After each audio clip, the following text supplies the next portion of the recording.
இந்த பகுதியில் நம்ம நிறைய பரிகார முறைகள், பரிகார தலங்கள், ஆன்மீக கேள்வி பதில்கள், ஆன்மீக சந்தேகங்கள், என்ன பிரச்சனைக்கு என்ன மாதிரி வழிபாடு பண்ணணும்னு தொடர்ந்து பார்த்துக்கிட்டு இருக்கோம்.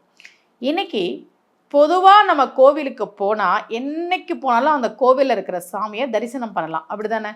என்னைக்கு போனாலும் கோவில் திறந்திருப்பாங்க, அந்த நடை சாத்திர நேரம் தவிர. ஆனால் ஒரு கோவிலில் மட்டும் அந்த சாமியை பார்க்கணுன்னா, அது அம்மன் கோவில், அந்த அம்மனை பார்க்கணும் அப்படின்னா 5 வருஷத்துக்கு ஒரு முறை தான் பார்க்க முடியும். 5 வருஷத்துக்கு ஒரு முறை 3 நாட்கள் மட்டுமே தரிசனம் தருகிற ஒரு அற்புதமான கோவிலை பற்றி தான் இன்னைக்கு நான் உங்களுக்கு சொல்ல போகிறேன்.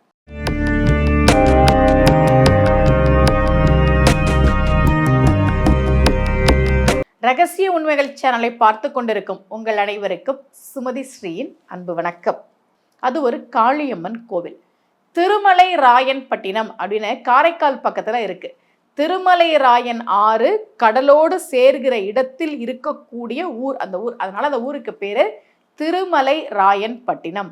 அங்க இருக்கக்கூடிய கோவில் 1000 காளியம்மன் கோவில். அது ஏன் 1000 காளியம்மன் அப்படின்னா, அந்த அம்மனுக்கு எல்லாமே 1000 வைப்பாங்க. 1000 பூவு, 1000 பழம், 1000 பலகாரம். பலகாரத்தில் என்ன வச்சாலும், முறுக்கு வச்சாலும் 1000, லட்டு வச்சாலும் 1000. இப்படி அந்த அம்மனுக்கு நம்ம வைக்கிற எல்லா பொருட்களையும் 1000 வைப்போம். அதனால தான் அவளுக்கு பேர் 1000 காளியம்மன். இந்த அம்மனை நீங்கள் பார்க்கணும் அப்படின்னா 5 வருஷத்துக்கு ஒரு முறை போனால் பார்க்கலாம். ஒரு பேழையில் வச்சு பூட்டி வச்சுருப்பாங்க.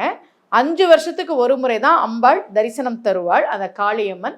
அதுவும் 3 நாளைக்கு மட்டும்தான். ஒரு முறை அந்த திருவிழாவில் நான் பேசியிருக்கேன், அதனால எனக்கு தெரியும். ஒரு முறை அந்த அம்மனை தரிசிக்கக்கூடிய ஒரு பாக்கியம் எனக்கு கிடைச்சது.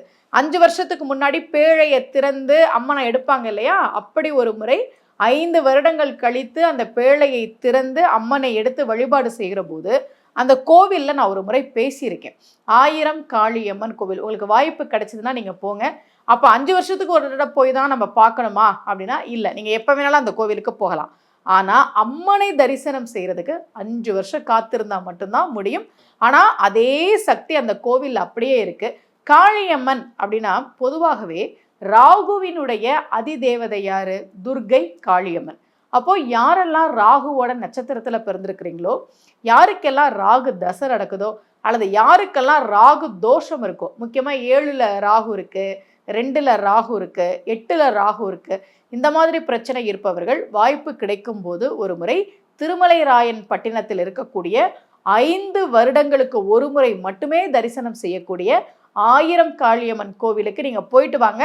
அம்மனை பார்க்கக்கூடிய வாய்ப்பு கிடைக்கும் போது நீங்கள் பாருங்க, இல்லைனாலும் அந்த கோவிலுக்கு ஒரு முறை போயிட்டு வாங்க. ராகு தோஷம் உள்ளவர்கள், ஜாதகத்தில் ராகு தசை நடப்பவர்கள், ராகுவினுடைய நட்சத்திரத்தில் பிறந்தவர்கள் வாய்ப்பு கிடைக்கும் போது ஒரு முறை அந்த கோவிலுக்கு போயிட்டு வாங்க. இதே போல ஒரு பரிகார முறையோடு மீண்டும் உங்கள் அனைவரையும் சந்திக்கிறேன். அனைவருக்கும் அன்புடன் சுமதி ஸ்ரீ.